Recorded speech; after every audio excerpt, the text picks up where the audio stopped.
नमस्कार दर्शक बंधु आज आपण सुंदर कहानीटी नहीं आसी। कहानी नाम है लोभी मनीषर सर्वनाश।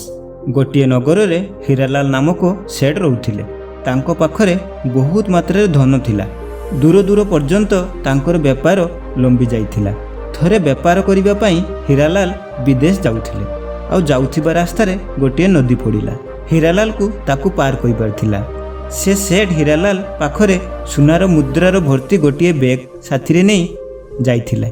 सेठ हीरालाल सहित किछि लोक डंगार बसी नदीटी पार होवा पई लागिले।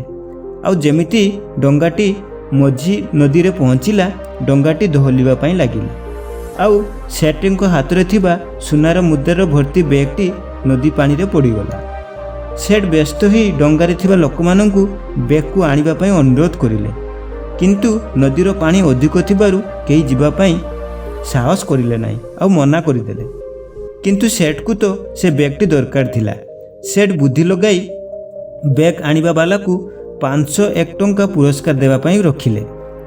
धीरे धीरे पुरस्कार टंका बढ़िबा पई लागिला। ताहा 1000 पर्यंत पहुँची गला। शेषरे जण व्यक्ति आगको आसी कहिले कि मु तम बैग आनिदेबी।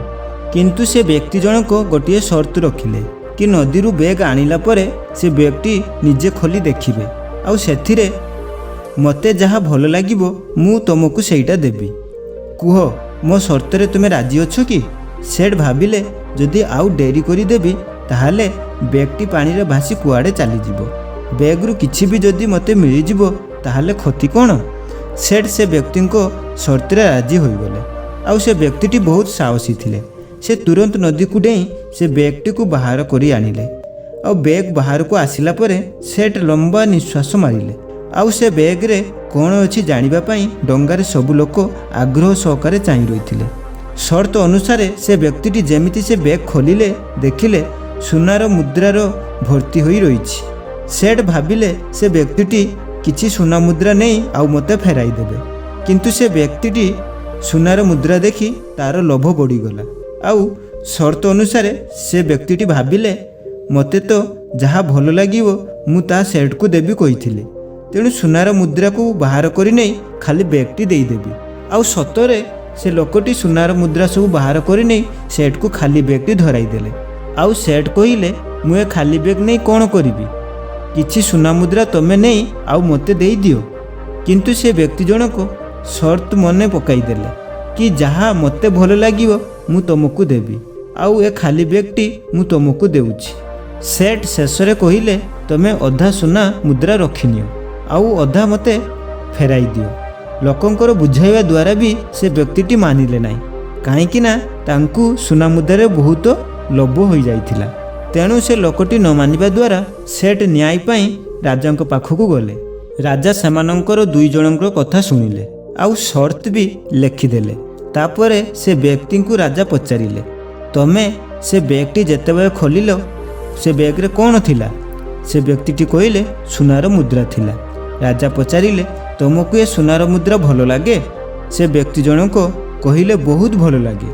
सेथिपाई तो मु मो पाखरे सुनार मुद्रा रखिबा पई चाहूछि। मु चाहूछि कि खाली बैग सेठ हीरालाल को देई देबी। किंतु सेठ हीरालाल से बैग रखिबा पई चाहुनांती।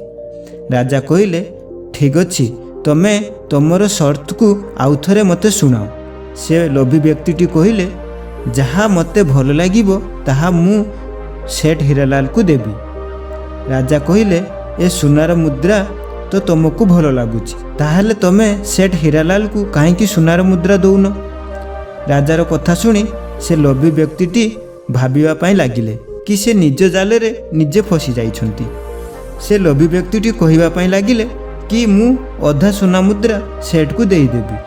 राजा कहिले एमिति हेबो नाही, तमे तमरो शर्त पालन करिबा पई पड़िबो। खाली बैग एबे तुमको ही मिलिबो।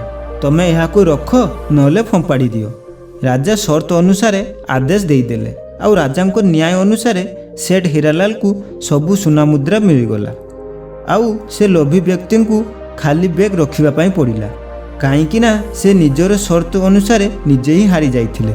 जदि से लोभी व्यक्ति जनक लोभ न करिथान्ते ताहाले अधा सुना मुद्रार मालिक तो बनी जाइथान्ते। ତେଣୁ ଦର୍ଶକ ବନ୍ଧୁ କୌଣସି ବି ଜିନିଷର ଲୋଭ କରିବା ଦ୍ୱାରା ଆମର ସର୍ବନାଶ ହୋଇଥାଏ। ତେଣୁ ଏ ଛୋଟ କାହାଣୀଟି ଆପଣଙ୍କୁ କେମିତି ଲାଗିଲା ମୋତେ କମେଣ୍ଟ କରି ଜଣାଇବେ। ଯଦି କାହାଣୀଟି ଆପଣଙ୍କୁ ପସନ୍ଦ ଆସିଥିବ ତାହେଲେ ବହୁତ ମାତ୍ରାରେ ଏହାକୁ ସେୟାର କରନ୍ତୁ। ଆଉ ମୋ ଚ୍ୟାନେଲରେ ପ୍ରଥମ ଥର ପାଇଁ ଆସିଥିଲେ ଚ୍ୟାନେଲଟିକୁ ସବସ୍କ୍ରାଇବ୍ କରିନିଅନ୍ତୁ।